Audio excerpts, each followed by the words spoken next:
The Prime Minister is still seeking a unique deal after Brexit, despite growing signs that Brussels is planning to offer a basic framework mirroring its Canada trade deal. Scoping documents seen by Politico suggest Michel Barnier and his team are planning to put forward a Canada-style framework for future trading, rejecting Theresa May's requests for a bespoke agreement.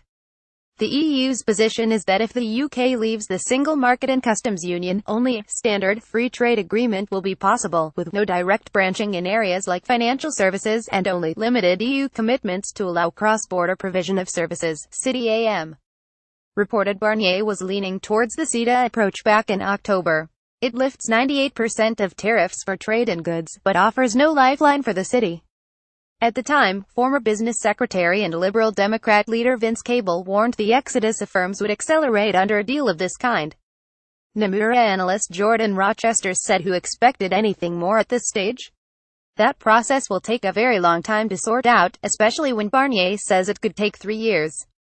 What matters for GBP in the short run is how soon Theresa May offers the eventual concession of more money.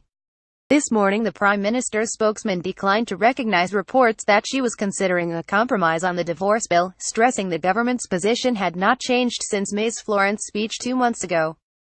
During yesterday's meeting with Manfred Weber, a key ally of Angela Merkel and leader of Germany's European People's Party EP, May set out her desire to achieve a unique deal, as well as reiterating her hopes for a transition period to give businesses and others some much-needed clarity. Weber last night admitted the meeting had helped to improve his view of the situation, having previously said he thought a deal this year was unlikely. Last night he said, after my meetings here in London, my main message is I am more optimistic, there is progress. That is the most important thing because the perspective from a European point of view towards London was in the last weeks not so clear. Regarding the divorce bill, Weber added the most important thing is not the figure. The most important thing is to clarify the commitments, the areas where Great Britain has to see its commitments. A Downing Street spokesperson said Weber and May had discussed the need for a transition period, partly to ensure the stability of the financial sector across Europe. Last week, Barnier gave the UK a fortnight to put a figure on the table. Without this, he said, trade would not be discussed this year.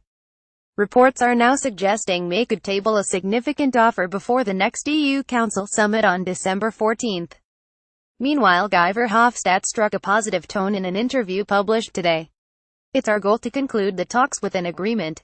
And I'm actually not so pessimistic about that, Verhofstadt told Handelsblatt newspaper.